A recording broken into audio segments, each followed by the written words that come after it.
क्या है? अध्याय 3, कौन सा अध्याय? अध्याय 3, संसद तथा कानूनों का निर्माण। किसके बारे में पढ़ने जा रहे हैं आप? संसद तथा कानूनों के निर्माण। देखिए क्या कह रहा है कि हम भारतीयों को इस बात का गर्व है कि हम एक लोकतांत्रिक व्यवस्था का हिस्सा है। आपको गर्व है? क्यों गर्व है? क्योंकि आप एक लोकतांत्रिक व्यवस्था के हिस्सा है। लोकतंत्र क्या होता है इनको हम समझा चुके हैं। इस अध्याय में हम निर्णय प्रक्रिया में सहभागिता और लोकतांत्रिक सरकार के लिए नागरिकों की सहमति के महत्व जैसे विचारों को क्या करेंगे, विचारों के आपसी संबंधों को समझने की क्या करेंगे, कोशिश करेंगे। किस किस के बारे में हम समझेंगे? निर्णय प्रक्रिया में सहभागिता और लोकतांत्रिक सरकार के लिए नागरिकों की सहमति। लोकतांत्रिक सरकार के लिए जो है निर्णय में लोगों की क्या सहमति होती है, इसके बारे में हम क्या करेंगे, जैसे महत्व पे विचार करेंगे, जैसे विचारों का आपसी संबंधों को हम क्या करेंगे, समझने की कोशिश करेंगे। यही वे तत्व है जो सम्मिलित रूप से भारत में एक लोकतांत्रिक व्यवस्था का क्या करता है, निर्माण करता है। इस बात की सबसे अच्छी अभिव्यक्ति संसद के रूप में मिलती है। किसके रूप में मिलती है? संसद के रूप में मिलती है। क्यों मिलती है संसद के रूप में? क्योंकि हम वहां अपना प्रतिनिधि चुन करके भेजते। क्या करते हैं?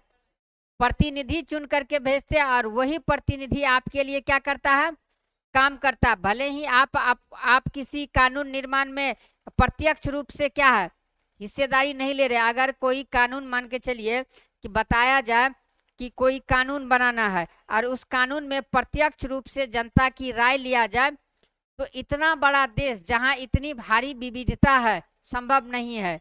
अगर लिया भी जाए तो 2 से 3 महीने का समय लग जाएगा। अगर मान लीजिए इलेक्ट्रॉनिक्स माध्यम से, इंटरनेट के माध्यम से भी अगर सहमति लिया जाए कि ये कानून हम पास कर रहे हैं, देश के लोगों की क्या राय है, तो पता चलेगा उसमें भी दिक्कत हो सकता है, सर्वरे डाउन हो गया, सर्वरे को हैक कर लिया गया, बहुत सारा हो सकता है कि नहीं।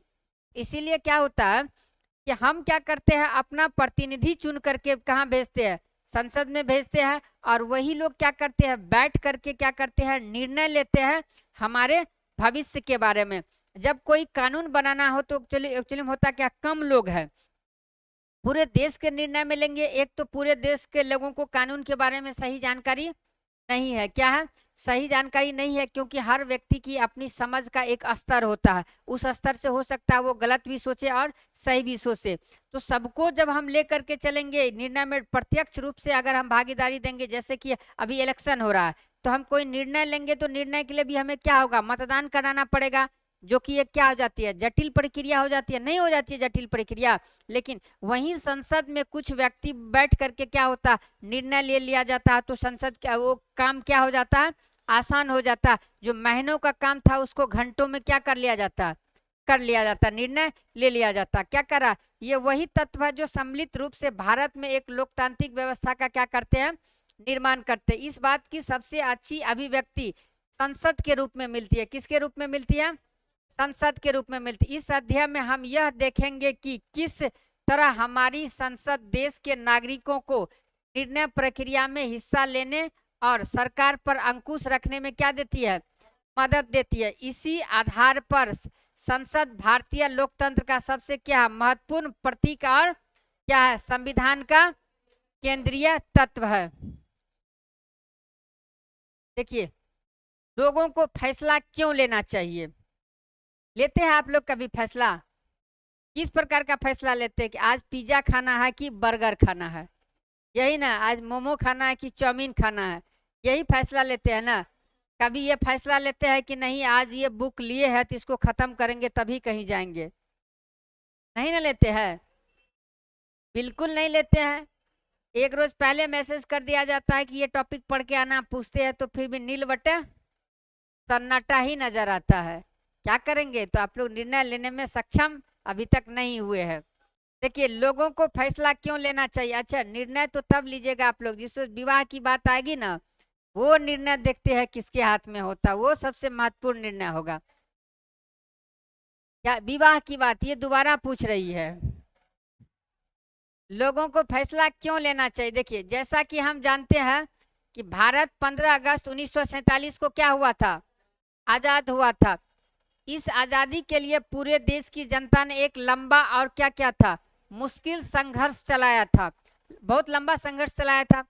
इस संघर्ष में समाज के बहुत सारे तबकों की हिस्सेदारी थी, हर तरह की पृष्ठभूमि के लोगों ने इसमें क्या लिया था, भाग लिया था, हर तबकों की हिस्सेदारी है। हिंदू मुस्लिम एकता का प्रतीक आपको देखने को मिलेगा इसके दरमियान। फिर होता है किसी भी आर्थिक आधार पर हर पृष्ठभूमि, मतलब किसी भी पृष्ठभूमि को, वो कम पढ़ा लिखा हो, कम धनी हो, मजदूर हो, किसान हो, किसी वर्ग से हो, सभी की क्या थी, हिस्सेदारी मिली हुई थी। किसमें, स्वतंत्रता संघर्ष के दौरान। वे स्वतंत्रता, समानता तथा निर्णय प्रक्रिया में हिस्सेदारी के विचारों से प्रेरित थे। किस विचार से प्रेरित थे, अंडरलाइन कीजिएगा, वे स्वतंत्रता, समानता तथा निर्णय प्रक्रिया में हिस्सेदारी के विचारों से क्या थे, प्रेरित थे।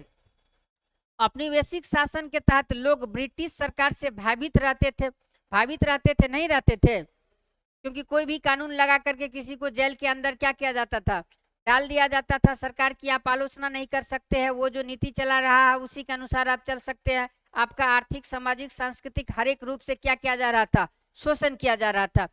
वे सरकार के बहुत सारे फैसलों से क्या होते थे, असहमत होते थे। जैसे कि रोलेक्ट एक्ट के बारे में आपको आगे पढ़ने को मिलेगा, क्या था, लोग काला कानून, असहमत थे।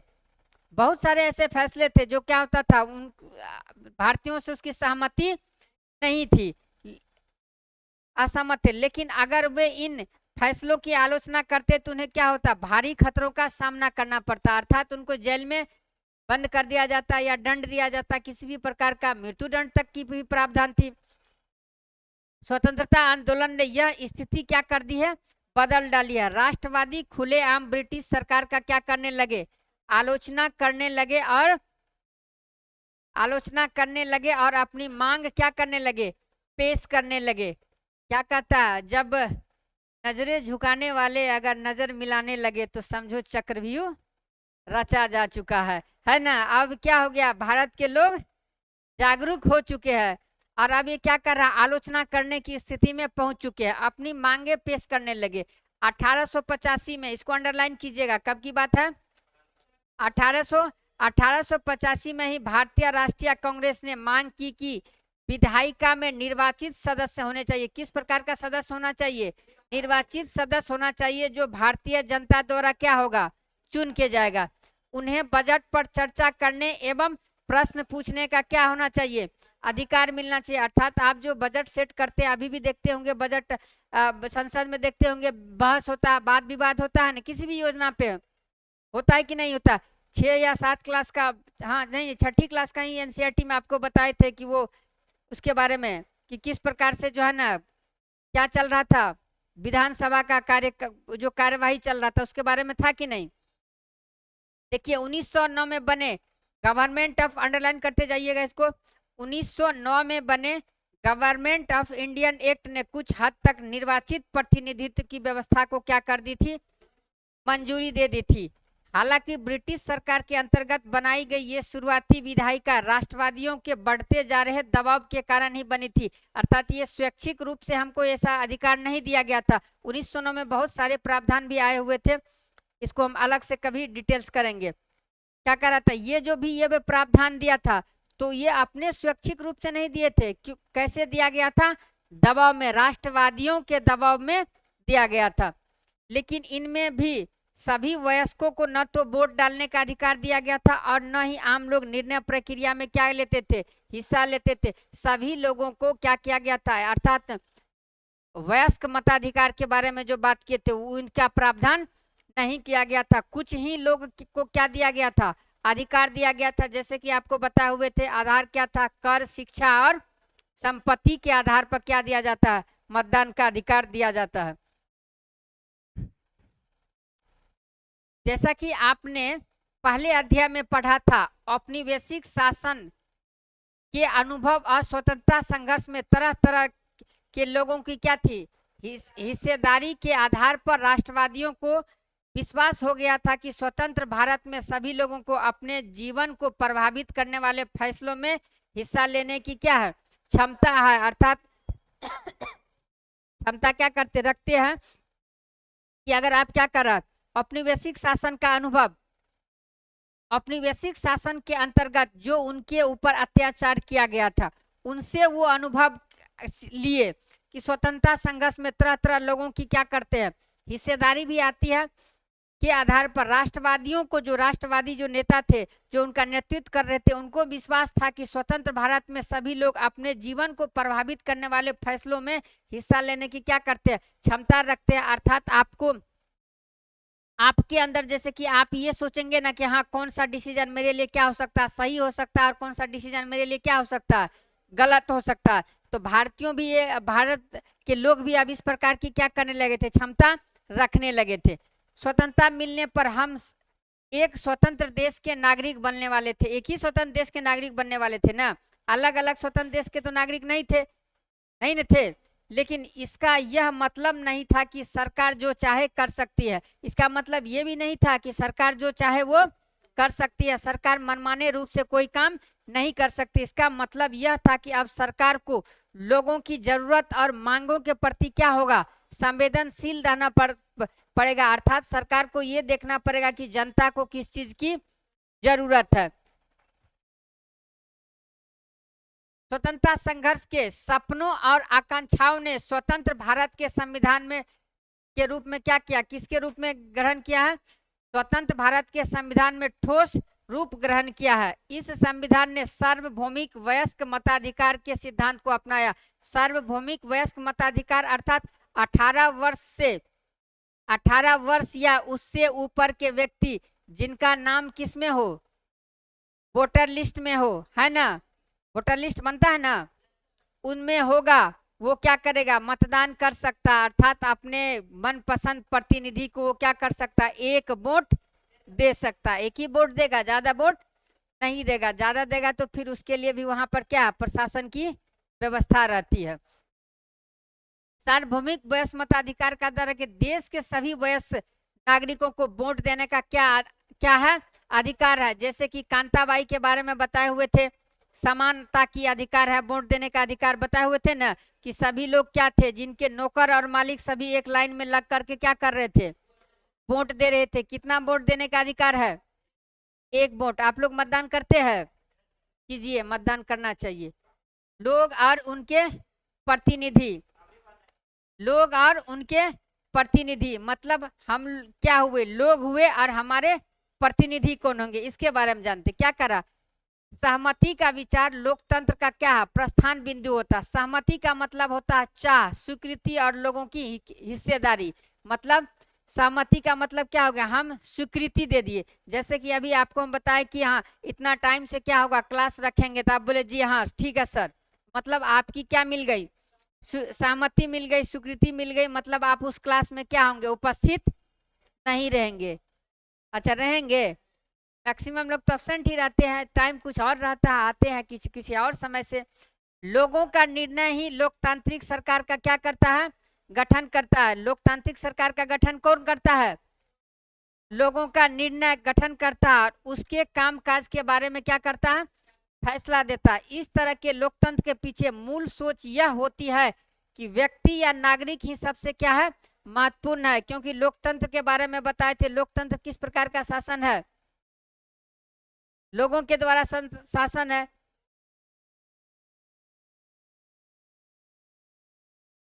लोकतंत्र के,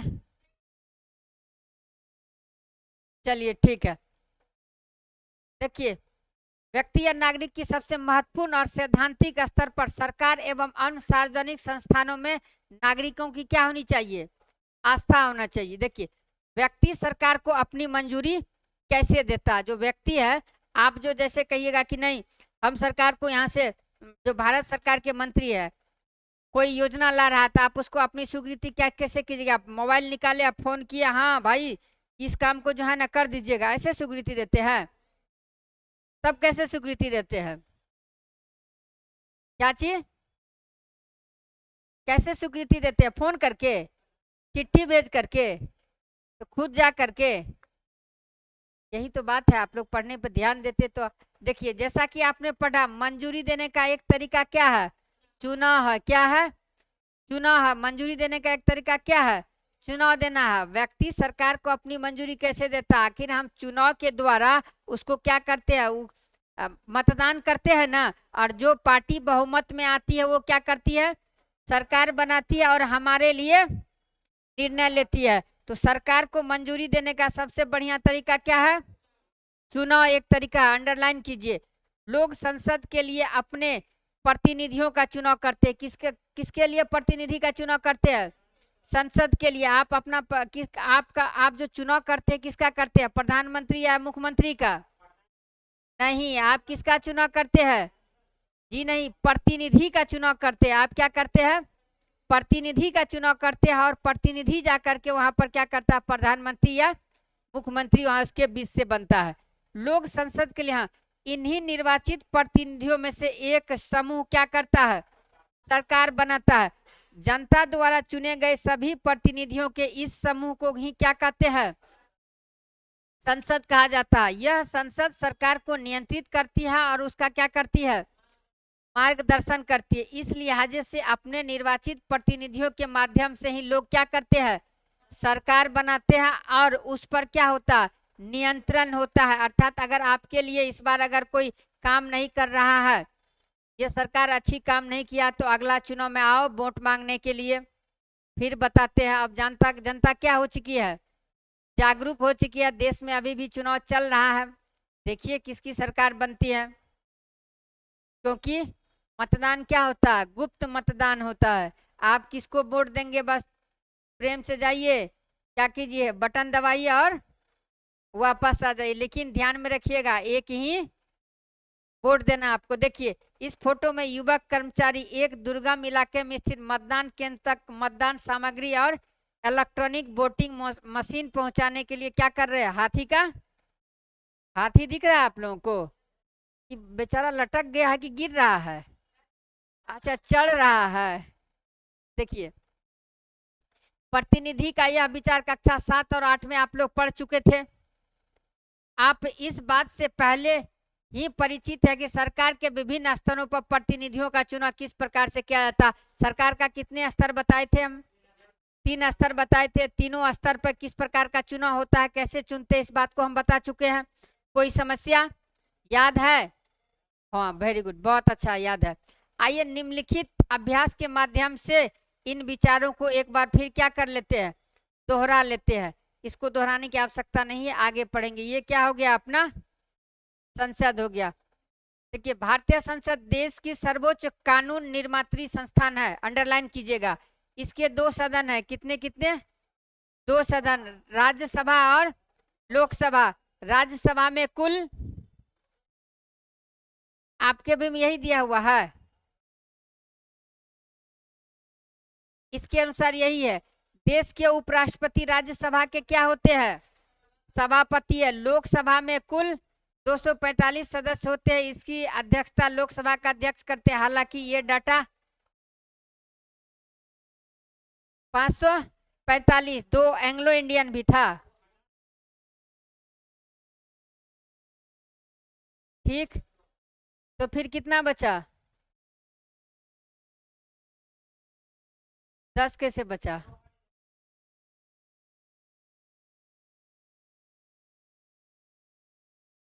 कितना मनोनीत किया जाता है, पढ़ाएंगे पढ़ाएंगे। देखिए आप संसद की भूमिका क्या है, संसद की भूमिका देखिए, आजादी के बाद गठित की गई भारतीय संसद लोकतंत्र के सिद्धांतों में भारतीय जनता की आस्था का क्या है, प्रतीक है। अर्थात क्या करा, आजादी के बाद गठित की गई भारतीय संसद लोकतंत्र के सिद्धांतों में भारतीय जनता की क्या आस्था का प्रतीक है। ये सिद्धांत है निर्णय प्रक्रिया में जनता की हिस्सेदारी और सहमति पर आधारित शासन। किस प्रकार का शासन है, निर्णय प्रक्रिया में किसकी हिस्सेदारी होती है, जनता की हिस्सेदारी और सहमति पर आधारित शासन है। हमारी व्यवस्था में संसद के पास महत्वपूर्ण शक्तियां हैं। किसके पास महत्वपूर्ण शक्तियां हैं, संसद के पास। क्यों है, क्योंकि यह जनता का प्रतिनिधित्व करती है। किसकी प्रतिनिधित्व करती है, जनता का प्रतिनिधित्व करती है। लोकसभा के लिए भी उसी तरह का क्या होता है, चुनाव होते हैं, जिस तरह राज्य विधानसभा के लिए चुनाव होते हैं। बता चुके हैं इस बात को। आमतौर पर लोकसभा के लिए चुनाव कितने साल में होता है, 5 साल में करवाए जाते हैं, जैसा कि इतने पे दिए गए नक्शा में। देश को बहुत सारे निर्वाचन क्षेत्रों में बांटा जाता है। प्रत्येक निर्वाचन क्षेत्र से एक व्यक्ति को संसद में भेजा जाता है। चुनाव लड़ने वाले उम्मीदवार आमतौर पर विभिन्न राजनीतिक दलों के क्या होते हैं, सदस्य होते हैं। देखिए, जरूरी नहीं है कि चुनाव क्या होगा 5 साल पर ही हो, उससे पहले भी चुनाव क्या हो सकता है। अगर सरकार गिर गई, सरकार का विघटन किया कर दिया गया, या फिर गठबंधन की सरकार बनती है, कोई पार्टी अपना समर्थन वापस ले लेता। और बिहार में ये बात क्या है, आम है कि अमरूद है? अच्छा, आम है। आम आम क्यों बोला जाता है कि आम है, हालांकि अमरूद से ज्यादा तो महंगा आम है।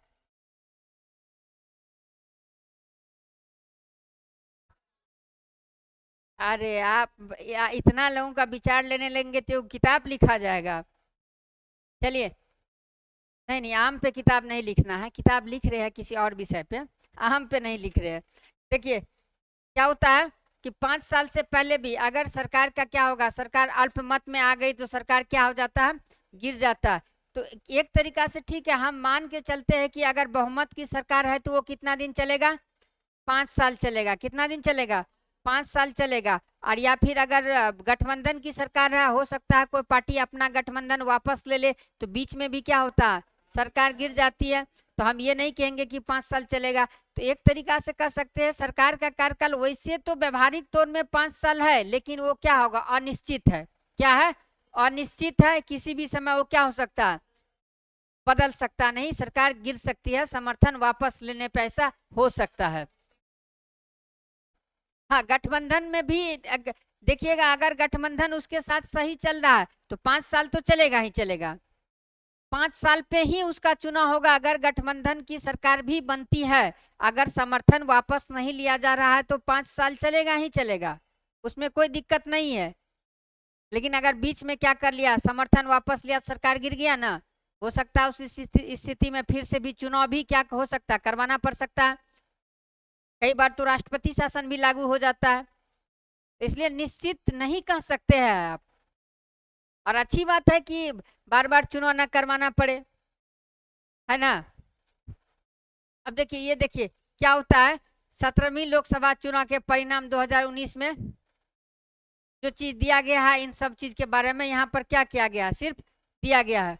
देखिए, चुने जाने के बाद ये उम्मीदवार संसद सदस्य या संसद कहलाते हैं, क्या, एमपी कहलाते हैं, मेंबर ऑफ। हाँ, इन संसदों को मिलाकर संसद बनती है। संसद के चुनाव हो जाने के बाद संसद को निम्नलिखित काम करने होते। देखिए, आप ध्यान में रखिएगा, संसद जो होता है ना, क्या होता है, लोकसभा, राज्यसभा और राष्ट्रपति किन से मिलकर के बनता है, लोकसभा, राज्यसभा और राष्ट्रपति से। देखिए, कभी भी अगर पूछा जाए कि राष्ट्रपति संसद का सदस्य होता, जी नहीं, राष्ट्रपति संसद का अंग होता है, अंग होता है वो। तो संसद जो बनेगा पूरा, तो समग्र रूप से संसद का मतलब क्या हो गया, लोकसभा, राज्यसभा और राष्ट्रपति। देखिए, अब क्या, राष्ट्रीय सरकार का चुनाव करना, आप लोग कर रहे हैं राष्ट्रीय सरकार का चुनाव, हाँ या ना, कर रहे हैं। देखिए, भारतीय संसद में राष्ट्रपति और 2 सदन होते, ये यहाँ पर देखिए आ ही गया, क्या कर रहा, भारतीय संसद में राष्ट्रपति और 2 सदन होते। कौन कौन सदन, लोकसभा और राज्यसभा। लोकसभा को और क्या कहते हैं, अस्थाई सदन भी कहते हैं, और राज्यसभा को अस्थाई सदन और लोकसभा को अस्थाई सदन कहते हैं। क्योंकि इसमें जो है ना, इसका विघटन नहीं होता। क्या होता, राज्यसभा का विघटन होता है, नहीं होता। इसका एक विशेष प्रक्रिया है जिसके आधार पर क्या होता है, उनके व्यक्ति का रिटायरमेंट होता है। हाँ, लोकसभा चुनावों के बाद संसदों की एक सूची बनाई जाती है। इससे पता चलता है कि किस राजनीतिक दल के कितने क्या है, संसद है। यदि कोई राजनीतिक दल सरकार बनाना चाहता है तो उसे निर्वाचित संसदों में क्या होना चाहिए, बहुमत प्राप्त होना चाहिए। चूंकि लोकसभा में कुल कितने हैं, 543 निर्वाचित सदस्य और 2 सदस्य को क्या होते हैं, मनोनीत, जो कि अब चलिए, इसलिए बहुमत शामिल करने के लिए लोकसभा में कितने भी दलों के पास कम से कम क्या होना चाहिए, जितना सीट है उसके आधे से एक ज्यादा, कितना होना चाहिए, आधे से एक ज्यादा अगर आ गया तो उसको हम क्या बोलेंगे, सरकार बहुमत में है। अगर नहीं हुआ तो क्या कहेंगे, अल्पमत में है, ऐसी स्थिति में सरकार बनाने के लिए क्या हो सकता है, एक से अधिक दलों का गठबंधन हो सकता है। और इस प्रकार की सरकार को हम क्या कहेंगे, गठबंधन की सरकार। पहले कभी बना था महागठबंधन, है ना, धीरे धीरे क्या हो गया, टूट गया, अकेले था और अकेले लड़ रहा है कि नहीं। या हो सकता है एक बड़ा पार्टी को, जैसे क्या होता कि कोई बड़ा आदमी है, उसको जो है ना हराने के लिए हम लोग क्या करते हैं, क्रिकेट जब खेलते थे आप लोग, कोई अच्छा टीम से मैच होता था, दो चार को खिलाड़ी को बाहर से बुला लेते थे, नहीं बुला लेते थे। यही होता है कि कोई मतलब शक्तिशाली नेता है, उसको कम करने के लिए या उसको हराने के लिए हम लोग क्या कर लेते हैं, गठबंधन बना लेते हैं। तो यहाँ भी अगर आधे से एक ज्यादा नहीं हो रहा है तो सरकार क्या हो सके, अल्पमत में है, मतलब सरकार बनाने के लायक कोई स्थिति में नहीं है। तो ये देखिए क्या करा संसद में,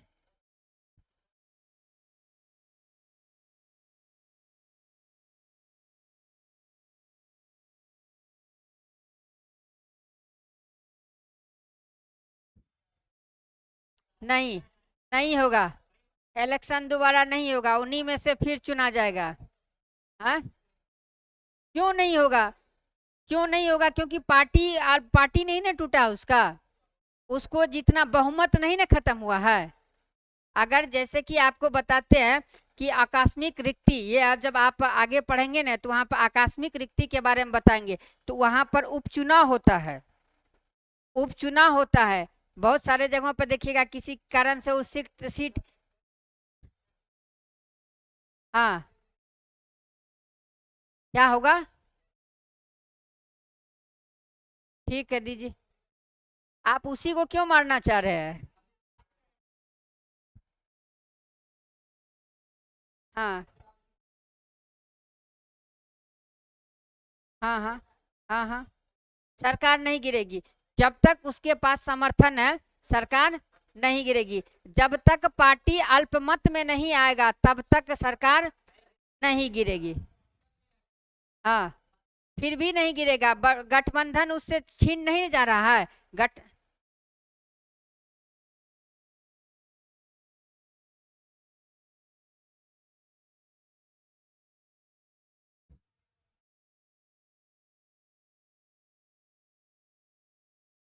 तो गठबंधन तो इस टाइम टूट गया ना, तो गठबंधन मृत्यु हो ना हो, अगर गठबंधन टूट जाती है तो सरकार ऐसे ही अल्पमत में आएगा, सरकार गिर जाएगा। हो गया ना, और कोई सवाल नहीं है, लेकिन आप उसी को मारना चाह रहे हैं।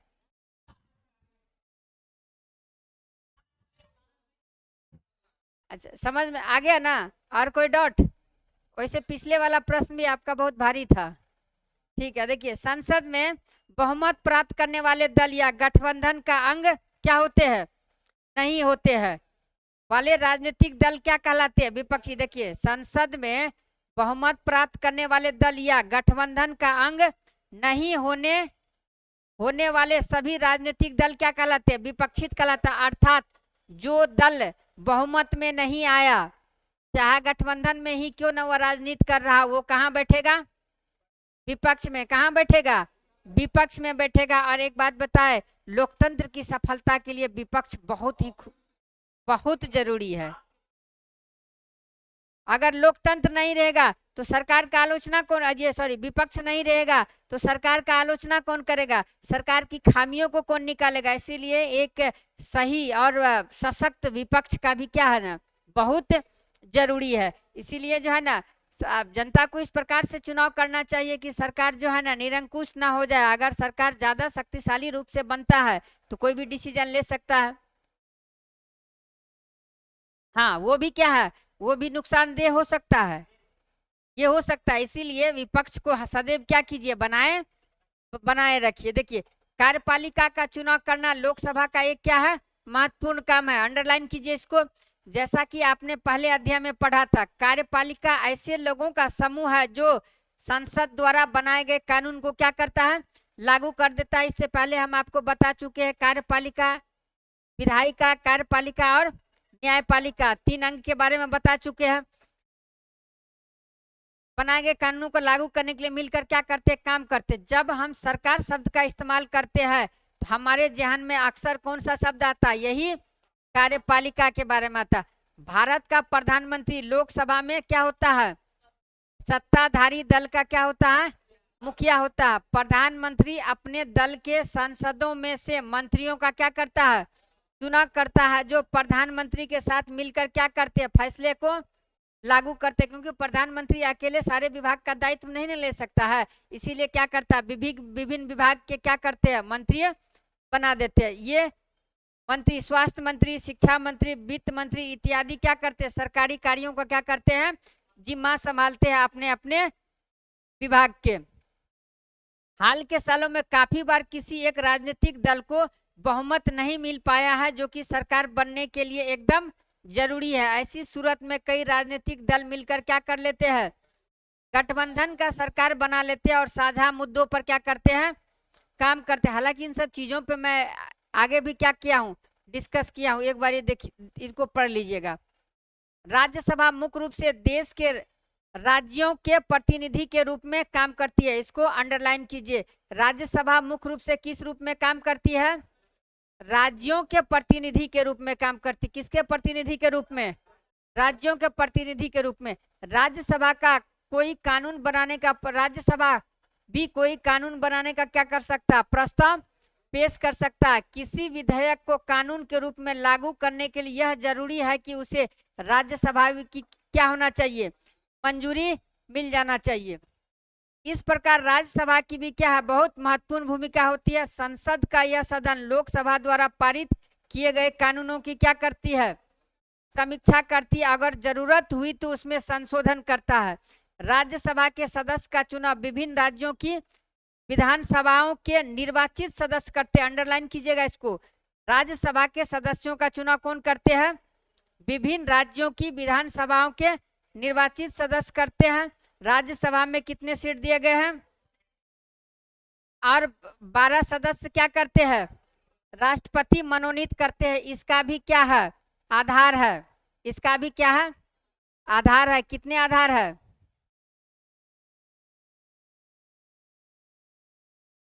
बताइए।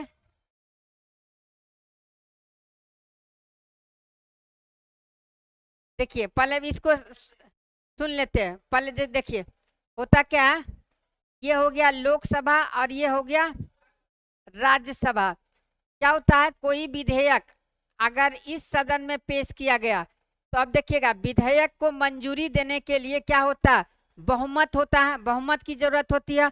और बहुमत, साधारण बहुमत, विशेष बहुमत, वो विधेयक के प्रकार पर निर्भर करता है कि इस पे किस प्रकार का क्या लागू होगा, विधेयक लागू होगा। यहाँ यही कर रहा है कि अगर लोकसभा में क्या हो रहा, कोई विधेयक आया, अगर लोकसभा से विधेयक पारित होने के बाद ये कहाँ पहुंचेगा, राज्यसभा में पहुंचेगा। कहाँ पहुंचेगा, राज्यसभा में पहुंचेगा। अब देखिए, राज्यसभा में जब विधेयक आया तो राज्यसभा इस विधेयक को क्या कर सकता है, या तो पास नहीं करेगा, या अगर पास कर भी रहा है, या हो सकता है लोकसभा में उस दल का भी बहुमत हो तो पास तो करवा ही लेगा। तो राज्यसभा क्या करेगा, उस विधेयक को संशोधन करने का भी सुझाव दे सकता है, या कुछ प्रावधान को हटाने का भी सुझाव दे सकता है, या कुछ प्रावधान को जोड़ने का भी सुझाव दे सकता।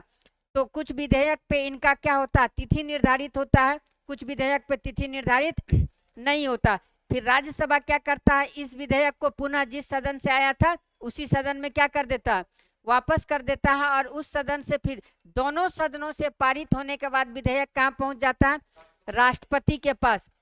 अब राष्ट्रपति के लिए जो है ना, इस पे भी बहुत सारे प्रावधान है। कुछ विधेयक पे राष्ट्रपति पुनर्विचार के लिए भेज सकता है, और कुछ विधेयक को पुनर्विचार के लिए नहीं भेज सकता है। कुछ विधेयक पे वीटो का अधिकार भी है, वीटो भी लगा सकता है। लेकिन अंततः हम यही कहेंगे कि राष्ट्रपति के मंजूरी मिलने के बाद विधेयक क्या बन जाता है, कानून बन जाता। फिर विधेयक क्या बन जाता है, कानून बन जाता। तो दोनों सदनों से किस प्रकार से होगा, ये मोटा मोटी सारांश आपको हम क्या कर दिए, बता दिए।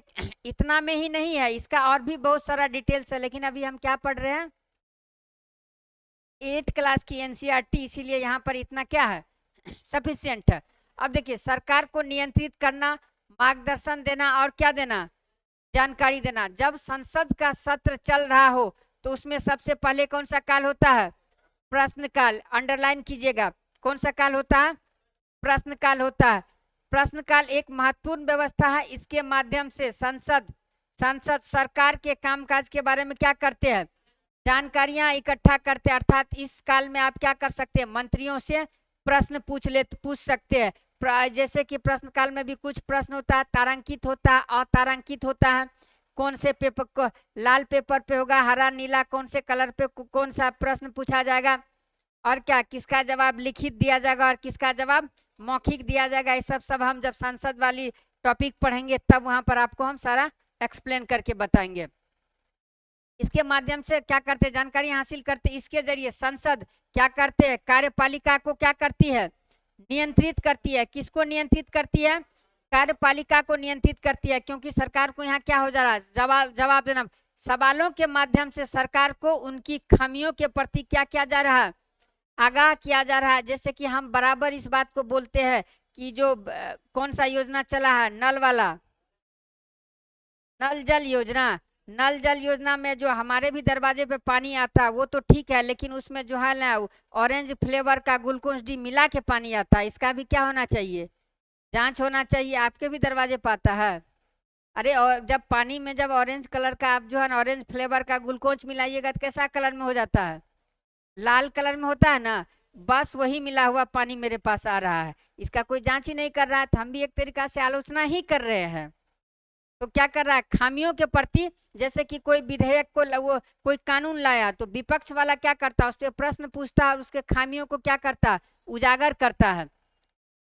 इस तरह सरकार को भी जनता के प्रतिनिधियों यानी सांसदों के जरिए जनता की राय जानने का क्या हो जाता है, मौका मिलता है। क्योंकि हम अपना राय जो भेज रहे हैं किसके माध्यम से भेज रहे हैं, अपने प्रतिनिधि के माध्यम से। हमने उस प्रतिनिधि का चयन किया ये सोच करके कि ये जो बोलेगा वो हमारे हित में बोलेगा। हम पहले से मान लेते हैं सरकार से सवाल पूछना किसी भी संसद की बहुत बड़ी क्या होती है, महत्वपूर्ण जिम्मेदारी होती है। लोकतंत्र के स्वस्थ संचालन में विपक्षी दल का क्या है, एक अहम भूमिका अदा करते हैं। किस प्रकार की भूमिका अदा करते हैं, अहम भूमिका अदा करते हैं। क्यों करते हैं अहम भूमिका, इसको समझते हैं कि वे सरकार की नीतियों और कार्यक्रमों को क्या करते हैं, कमियों को सामने लाते हैं। जैसे कि आपका कोई सीधा सीधा समझिए, आपका कोई दोस्त है, थोड़ा आपसे चिढ़ता है तो आपकी अच्छाई को नहीं गिनाएगा, गिनाता है आपकी अच्छाई को, आपके कमी को पकड़ पकड़ के वो क्या करता है,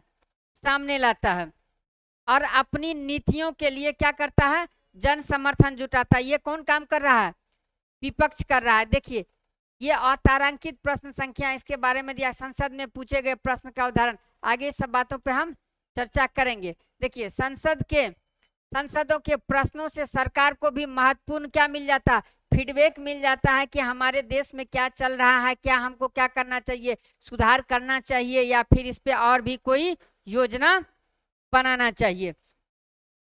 इसके चलते सरकार क्या रहती है, चुस्त रहती है, हमेशा एकदम से एक्टिव रहेगी कि हम ऐसा अगर कुछ नहीं कर रहे हैं, काम नहीं करेंगे जनता के लिए तो अगले चुनाव में हमको क्या मिलेगा, नोटा। क्या मिलेगा, नोटा। अगर आपको अपना प्रतिनिधि पसंद ना आए उस या जिस क्षेत्र से आप संबंधित है, आपको आपके नजर में कोई प्रतिनिधि आपको अच्छा नहीं लग रहा तो किसका प्रयोग कीजिए, नोटा का प्रयोग कीजिए।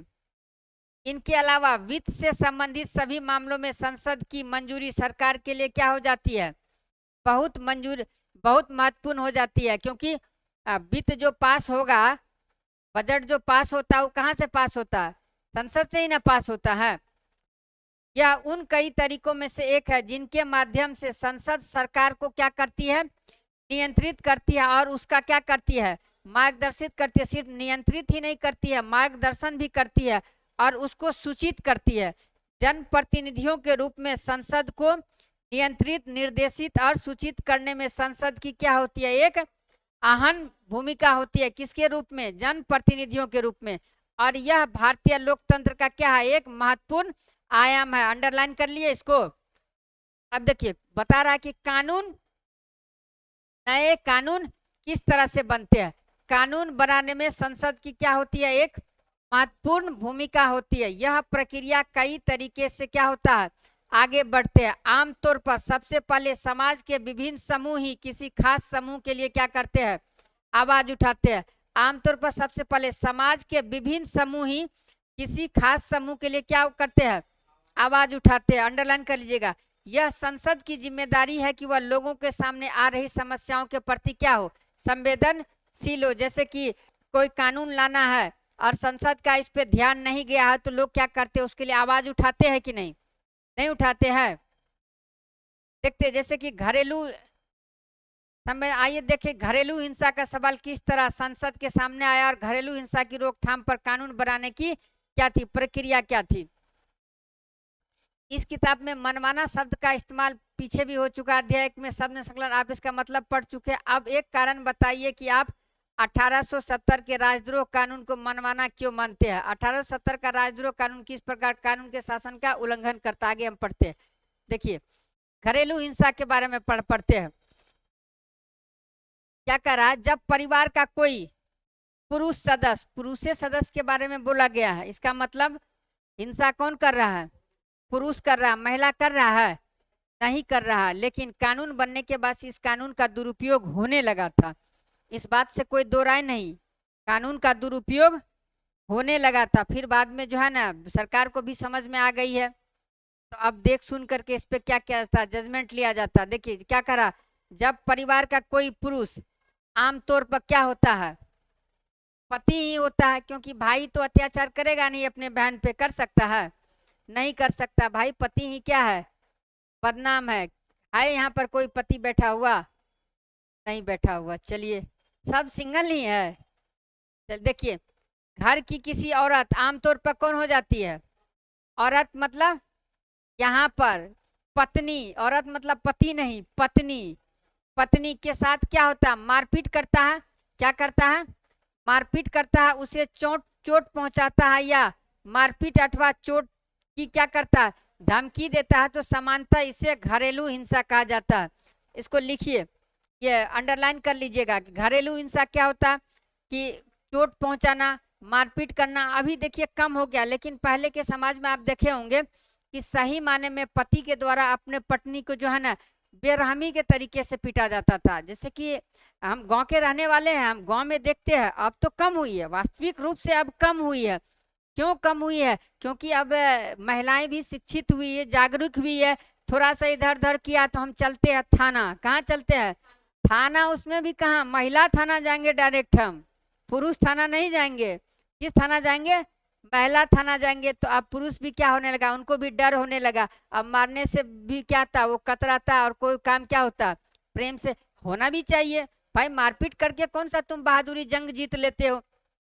तो क्या कर रहा, मारपीट कर रहा है, उसे चोट पहुंचाया जा रहा है अथवा चोट पहुंचाने की धमकी देता है, तो ये सब किसके अंतर्गत आता है, घरेलू हिंसा। किसको क्या कहते हैं, घरेलू हिंसा कहते हैं। औरतों को यह नुकसान शारीरिक मारपीट अथवा भावनात्मक शोषण के कारण भी पहुंच सकता, शारीरिक मारपीट और भावनात्मक शोषण के कारण भी पहुंच सकता है। यह शोषण कैसे हो सकता है, मौखिक हो सकता है, जैसे कि धमकी देना, आप समझते हैं ना कि आप देखिए मौखिक रूप से कैसे शोषण होगा कि आप उसके मायके को लेकर के जो है ना कटाक्ष हम कर रहे हैं, मतलब एक मानसिक रूप से उसके ऊपर हम क्या कर रहे हैं, प्रेशर बना रहे हैं, उसके भाई के बारे में बोल रहे हैं, उसके पिताजी के बारे में बोल रहे हैं, है ना, उसके भाभी के बारे में बोल दे तो थोड़ा सा वो खुशी हो जाएगी, हाँ हाँ, है कि नहीं। लेकिन भाई, उसके माताजी, उसके पिताजी के बारे में बोले तो एक रूप से क्या कर रहे हैं, उसके ऊपर मानसिक रूप से हम क्या कर रहे हैं, शोषण कर रहे हैं। शोषण का ये भी तरीका होता है कि आपको हम कुछ नहीं बोल रहे हैं, लेकिन आपके ऊपर शब्दों का ऐसा कटाक्ष हम चला रहे हैं कि आप कहाँ जा रहे हैं, डिप्रेशन में चले जा रहे हैं, टेंशन में चले जा रहे हैं। ये भी एक प्रकार का क्या है, शोषण है। क्या है, एक प्रकार का शोषण है। हो गया मीटिंग, तो इधर ध्यान दे दीजिएगा, आप ही लोग से बोल रहे हैं, इधर ध्यान दीजिए। हम पढ़ा ही रहे हैं, दूसरे से क्यों आपस में पढ़ रहे हैं, इधर ध्यान दीजिए। फिर देखिए फिर क्या हो रहा है, मौखिक शोषण, यौन शोषण शारीरिक रूप से, या फिर आर्थिक शोषण। आर्थिक शोषण भी हो सकता है, पैसा मांग रही है, देवे नहीं करेगा, उसको जाना है पार्लर, अब पैसे नहीं दे रहा है ना, ये नहीं होगा। आर्थिक रूप से शोषण कहने का मतलब हुआ दहेज के लिए उत्पीड़ित करना। क्या करना, दहेज के लिए उत्पीड़ित करना, कि जाओ अपने मायके से मोटरसाइकिल लेकर के आओ, यही ना होगा, बुलेट लेकर के आओ, पल्सर लेकर के आओ। उस समय तो बुलेट नहीं था, कौन सा था, राजदूत लेकर के आओ। राजदूत मोटरसाइकिल था ना, नहीं, कम से कम तो साइकिलें लेकर के तो आओ। तो ये क्या होगा कि आर्थिक रूप से भी उसके ऊपर क्या हो जा रहा, प्रेशर बनाया जा रहा है।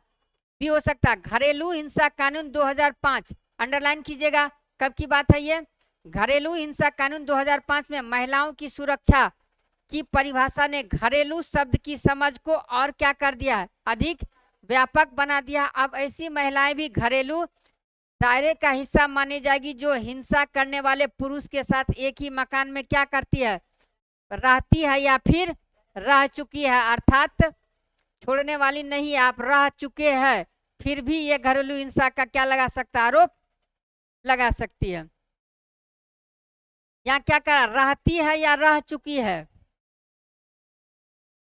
देखिए इसमें जो है ना घरेलू हिंसा के बारे में ही सारांशता इस बात को जो है ना बताया गया है कि क्या किया जा रहा है, कि यहाँ देख कर रहा है कि मेरा बेटा और बहू मुझसे क्या करता है, बहुत बुरा बर्ताव कर रहा है। ऐसा होता है क्या, बेटा और बहू मिल करके, एक बात तो सही है चलो मान लेते हैं वो दूसरे की बेटी होती है, बेटा को ये सब बात बर्दाश्त कैसे हो जाता है कि उसके माँ के साथ कोई बदसलूकी कर रहा है, क्यों। और एक बात बताइए, लड़की को भी कैसे होगा कि एक बुजुर्ग महिला है उसके साथ बर्ताव करने, सोच के भी हमें जो है ना डर लगता है।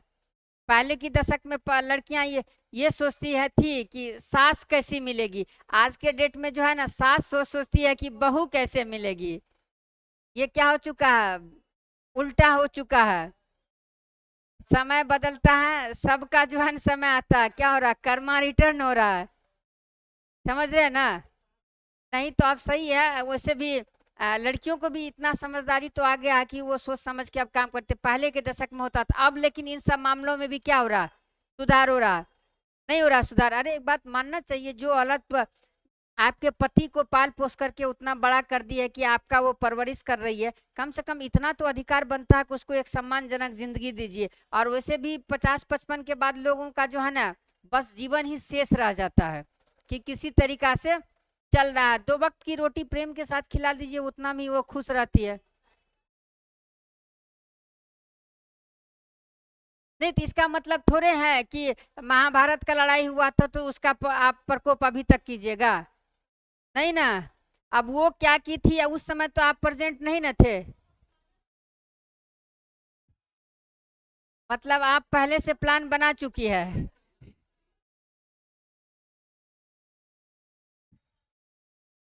नहीं तो आप इस देखिए, ठीक है आप देखिए सुनिए, महाभारत में तीर धनुष का यूज हुआ था।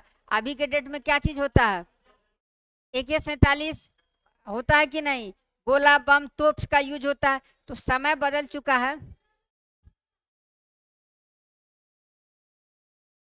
देखिए जहां तक आपका प्रश्न बहुत अच्छा है, देखिए 1 मिनट बता देते हैं कि दोनों को समझने की बात है। जो एक व्यक्ति निरंतर किसी एक चीज पे, 1 मिनट ध्यान से, जो एक व्यक्ति निरंतर किसी एक चीज पे कई वर्षों से काम कर रही है, अब उसके मानसिकता में जो है ना वो चीज बैठ चुका है, उसको आदत हो चुका है। आप युवा है, आप अपने आप में परिवर्तन ला सकते हैं। विषय यही होगा कि थोड़ा सा आप इग्नोर कर लेंगे तो ऐसा नहीं है कि आपके मानवीय गरिमा को ठेस पहुंचेगा या आपके प्रतिष्ठा को ठेस पहुंचेगा।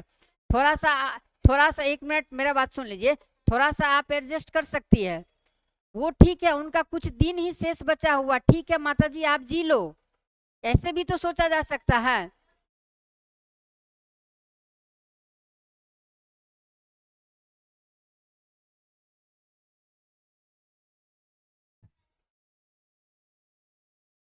आपका आपका प्रश्न का जवाब देने के लिए हमको 2 घंटे का समय चाहिए, हमको कम से कम 2 घंटे का समय चाहिए, ठीक है। देखिए तो होता क्यों है, देखिए अब यहाँ देखिए घरेलू इसको अंडरलाइन कर लीजिएगा, इसको अंडरलाइन कर लीजिएगा, अब बहुत भारी समस्या है आपके साथ। घरेलू हिंसा की परिभाषा में, नहीं नहीं अब मैं आपको आंसर कर दूंगा, लेकिन आपके आंसर देने के लिए तो पहले इस पे,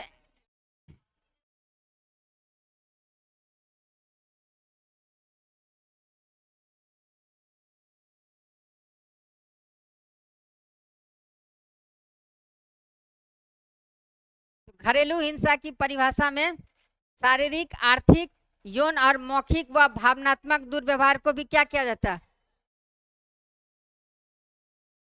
बस समझ से ही आ रहा है ना। देखिए घरेलू हिंसा की परिभाषा में देखिए, शारीरिक, आर्थिक, यौन और मौखिक व भावनात्मक दुर्व्यवहार को भी क्या किया जाना चाहिए, शामिल किया जाना चाहिए। इसको क्या कीजिए आप, अंडरलाइन कर लीजिए। क्या कर लेना है, अंडरलाइन कर लेना। उसके बाद इसको जो है एक बार आप पढ़ लीजिएगा। कुल मिलाकर के थोड़ा सा स्टोरी बताया गया है कि घरेलू हिंसा कैसे हुआ और इनके लिए क्या क्या कानून बना, और इनको आप अंडरलाइन जरूर कर लीजिएगा, ध्यान में रखिएगा, ठीक ना। अब आगे देखते हैं क्या कर रहा है।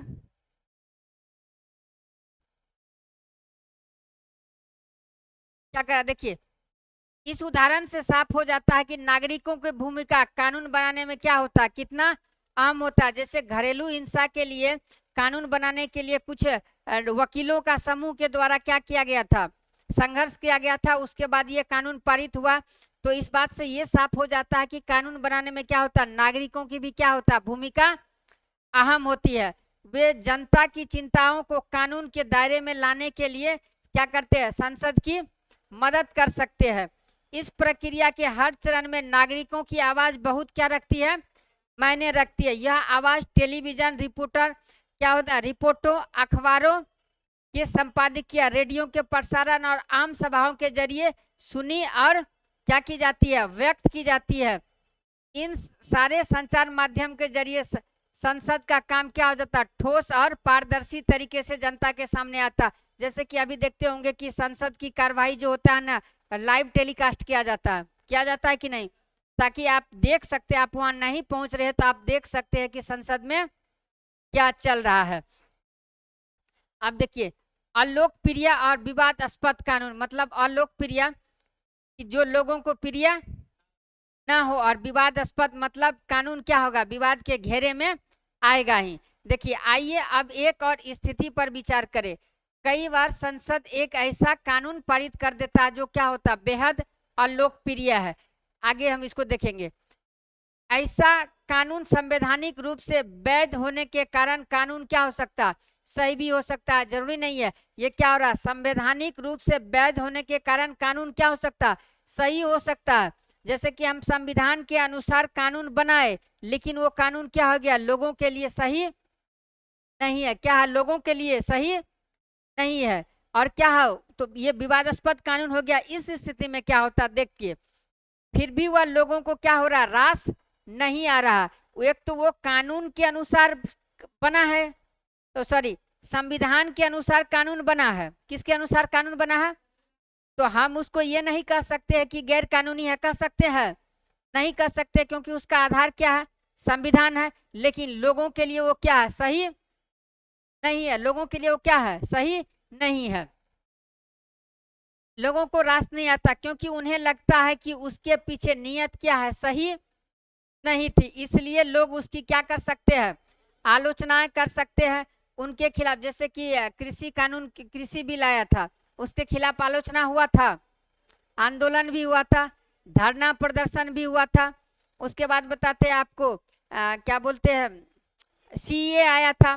सीए के लिए भी क्या हुआ था, हालांकि सीए भी तो क्या हो, संविधान के अंतर्गत ही लाया गया है, वो भी कानूनी सम्मत है, गैर कानूनी वो भी नहीं है। लेकिन फिर भी उनके खिलाफ क्या हुआ था, धरना प्रदर्शन हुआ था, जुलूस हुआ था कि नहीं हुआ था। तो कुछ लोगों को लगता था कि इसके पीछे क्या है, नियत सरकार की गलत है, क्या है, सरकार के नियत में क्या है, खोट है। तो जिन लोगों को लगा, वो लोग क्या करेंगे, आलोचना करेंगे उनके खिलाफ। अखबारों में क्या कर सकते हैं, लिख सकते हैं, टीवी चैनलों में रिपोर्ट भेज सकते हैं।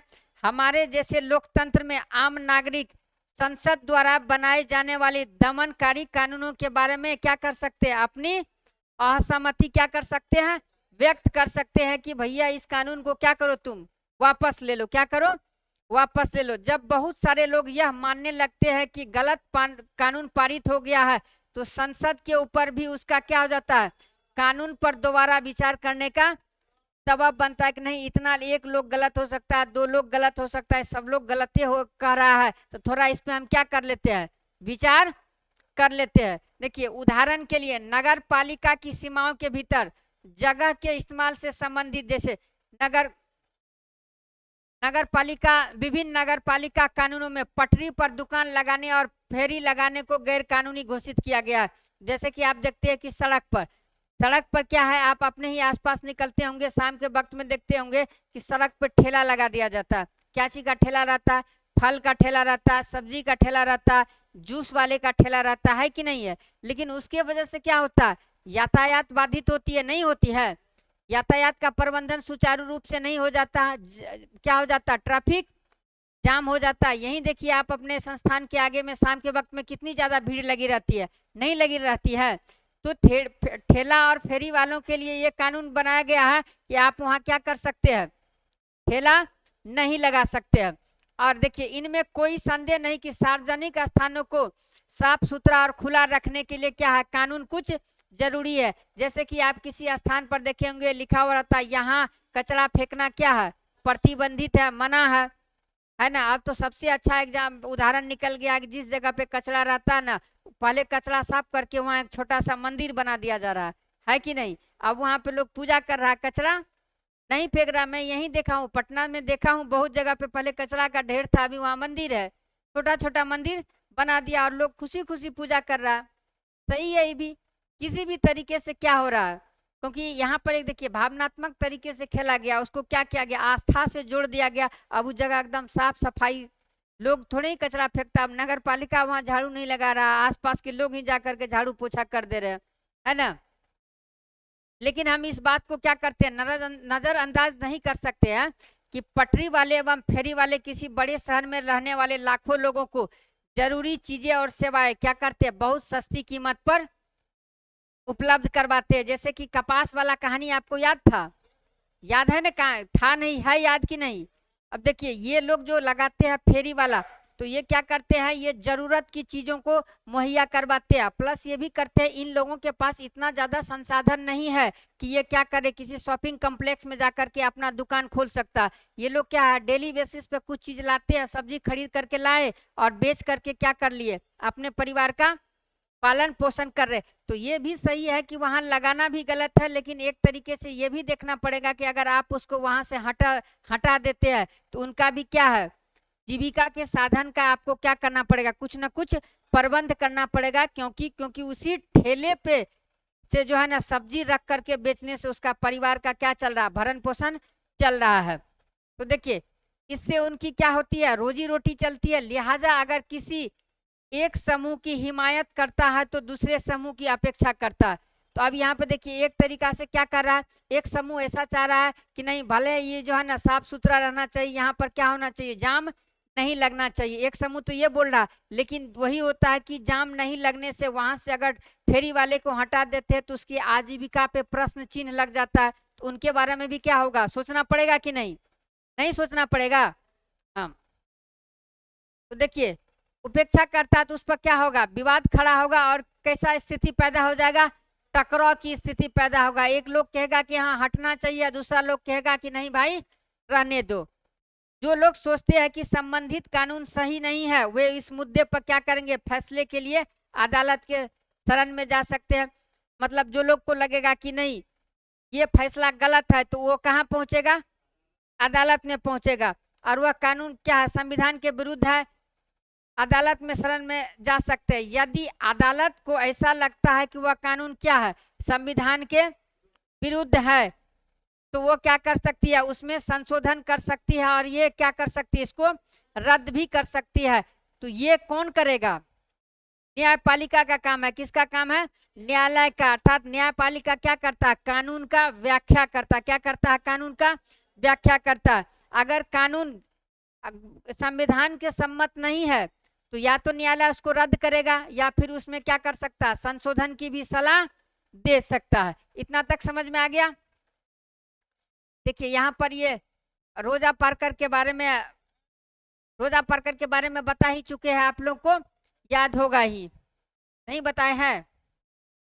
देखिए हमें इस बात का ध्यान रखना चाहिए कि नागरिक के रूप में हमारी भूमिका, नागरिक के रूप में हमारी भूमिका प्रतिनिधियों के चुनाव के साथ साथ खत्म नहीं हो जाती है कि हम एक नागरिक है, हम क्या कर दिए अपना प्रतिनिधि चुन लिए तो क्या हमारी भूमिका खत्म हो गई? नहीं हो गई, क्योंकि अगर वही प्रतिनिधि जा करके ऐसा कोई गैर कानूनी काम ले आता है तो उसके पीछे धरना कौन करेगा, उसका विरोध कौन करेगा, विपक्ष में करेगा ही। लेकिन नागरिक को भी इसका जो है ना इसके प्रतिक्रिया देना पड़ता। इसके बाद हम अखबारों और अन्य संचारों के माध्यम के जरिए इस बात पर नजर रखते हैं कि हमारे सांसद क्या कर रहे हैं। आप लोग लगते हैं नजर नहीं रखते हैं। अगर हमें लगता है कि वे सही काम नहीं कर रहे हैं तो हम उसकी क्या कर सकते हैं, आलोचना करते हैं। इस प्रकार हमें इस बात को सदा ध्यान में रखना चाहिए कि लोगों की जितनी हिस्सेदारी होगी उतने उत्साह से वे क्या करेंगे, जुड़ेंगे, उतना ही संसद को क्या होगा, अपना काम सही ढंग से करने में क्या मिलेगी, मदद मिलेगी। अर्थात संसद पे नजर रखना क्या होता है, नागरिकों का एक कर्तव्य माना जाना चाहिए कि आप जितना उसके नीति का क्या करेंगे, मूल्यांकन करेंगे, उतना बेहतरीन तरीके से नीति उभर करके क्या होगा, आपके बीच में आएगा। अब देखिए शब्द संकलन पे एक बार ध्यान देखते हैं। कहा गया क्या, स्वीकृति, किसी चीज पर अपनी सहमति देना और उसके पक्ष में क्या करना, काम करना। जबरदस्ती की बात नहीं, यहाँ पर हम क्या कर रहे हैं, जैसे कि अपनी सहमति देना और उसके पक्ष में काम कर देना। कोई भी काम हो, कोई अगर आपको बोल दिया कि ये काम कर दोगे तो बोला हाँ ठीक है हम क्या कर लेंगे, ये काम आपका कर देंगे। मतलब क्या किया, आपने अपनी स्वीकृति दे दी। लेकिन इस अध्याय के माध्यम से क्या करा कि इस अध्याय में यह शब्द संसद के पास उपलब्ध औपचारिक सहमति, कैसी सहमति, औपचारिक सहमति, अर्थात निर्वाचित प्रतिनिधियों के माध्यम से। किसके, कौन से प्रतिनिधि के माध्यम से, निर्वाचित। और इसका निर्वाचन कौन करता है, आप करते हैं। कौन करते हैं, आप करते हैं। और संसद में लोगों की आस्था बनाए रखने की जरूरत दोनों संदर्भों में इस्तेमाल किया गया है। गठबंधन का मतलब समझ में आया है आप लोगों को, क्या आ गया है, इसका मतलब है समूह या दलों के तत्कालिक गठजोड़ से होता है।